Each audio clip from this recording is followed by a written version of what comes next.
Goan वार्ता लाईव्हचं YouTube channel subscribe करा आणि बेल आयकॉन दाबून लेटेस्ट व्हिडिओचं नोटिफिकेशन मिळवा। 2 दिवसांचा दौरा केल्यानंतर भाजपच्या राष्ट्रीय अध्यक्षांनी पत्रकार परिषद घेतली। यावेळी राज्यात आगामी विधानसभा निवडणुका मुख्यमंत्री डॉक्टर प्रमोद सावंत यांच्याच नेतृत्वाखाली लढवल्या जाणार आहेत असं जे.पी. नड्डा यांनी स्पष्ट केलंय। पणजीमध्ये आयोजित केलेल्या पत्रकार परिषदेमध्ये जे.पी. नड्डा यांनी अनेक सूचक विधानं केली आहेत। डॉक्टर प्रमोद सावंत खूप चांगलं काम करतायत आणि गोव्याच्या सर्वांगीण विकासाला त्यांनी चालना मिळवून दिली आहे। केंद्रीय मंत्री म्हणून श्रीपाद नाईक हे दिल्लीत चांगलं काम करत असल्याचंही जे.पी. नड्डा यांनी म्हटलंय। डॉक्टर प्रमोद सावंत यांच्या नावाला प्रदेश कोर समितीने पसंती दिली आहे। निवडणुकीसंबंधीचे निर्णय केंद्रीय निवडणूक समिती घेते, परंतु नेतृत्वाच्या बाबतीत वेगळा विचार होण्याचा प्रश्नच नाही असंही जे.पी. नड्डा यांनी म्हटलंय। जे.पी. नड्डा यांच्या या वक्तव्यातून आगामी निवडणुकीत भाजपचा चेहरा डॉक्टर प्रमोद सावंतच असतील हे पुन्हा एकदा अधोरेखित झालंय।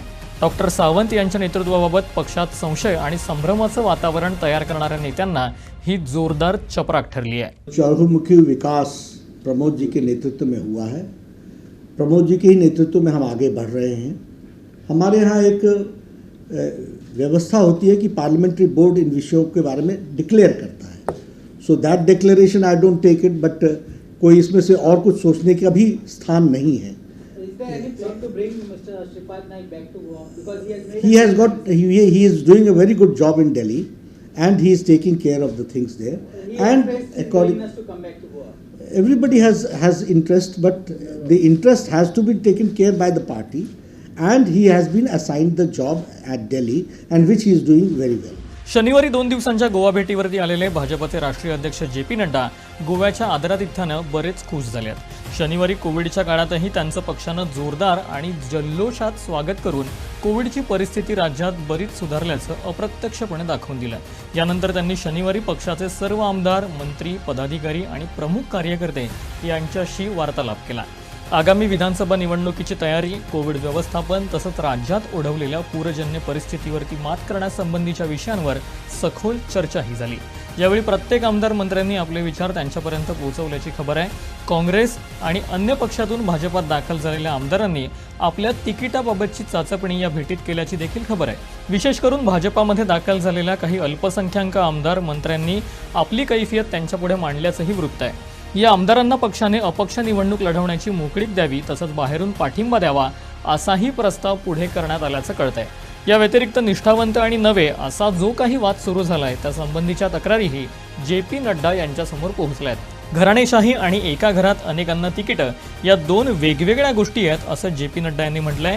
त्यांच्या या वक्तव्यानं एकाच कुटुंबात अनेकांना तिकीटांची अपेक्षा असलेल्यांना किंचितसा दिलासा मिळालाय। देखिए, फैमिली राज और टिकट देने में बड़ा अंतर है। इसको फैमिली राज से नहीं जोड़ा जाता। फैमिली राज तब कहते हैं जब पार्टी में आप किसी को उठने ही नहीं दो और सारी पार्टी झंझना बजाए सिर्फ एक परिवार का, उसको फैमिली राज बोलते हैं। जहाँ तक हमारे यहाँ के चुनाव का सवाल है, हम सारी चीज़ें गुण दोष पर तय करते हैं और हम चुनाव में सारी चीज़ों को डिटेल में वर्कआउट करते हैं। अभी हम at the face of it I can't say because I don't know the case, लेकिन my election committee is going to take it will take a call and will see accordingly. But yes, हम हर एक को accommodate करते हुए party को विजयश्री की or ले जाने के लिए तैयार करते हैं। विजयाची खात्री असलेल्यांना हमखास तिकीट मिळेल असाच संदेश त्यांच्या या वक्तव्यातून गेलाय। विजयाची खात्री असलेल्यांना पक्ष तिकीट नाकारू शकत नाही असंही यातून स्पष्ट झालंय। अर्थात याचा संबंध फॅमिली राजशी लावणं चुकीचं असल्याचंही मत जे.पी. नड्डा यांनी व्यक्त केलंय। मुख्यमंत्री डॉक्टर प्रमोद सावंत यांच्या नेतृत्वाला अपशकुन करण्यासाठी कार्यरत असलेल्या भाजपातीलच काही नेत्यांना जे.पी. नड्डा यांच्या वक्तव्यामुळे चांगलीच चपराक बसली आहे। अलीकडेच राज्यसभा खासदार विनय तेंडुलकर यांनी केंद्रीय राज्यमंत्री श्रीपाद नाईक हे स्थानिक राजकारणात आल्यास त्यांचं स्वागतच करू अशी एक भली मोठी फेसबुक पोस्ट टाकून खळबळ उडवून दिली होती। मंत्रिमंडळातील काही सदस्य अंतर्गत पद्धतीने डॉक्टर सावंत यांच्या नेतृत्वाला विरोध करतायत। जे.पी. नड्डा यांनी प्रमोद सावंत यांच्या नावावरच शिक्कामोर्तब केल्यामुळे आता या नाराज घटकांसमोर आव्हान उभं राहिलंय।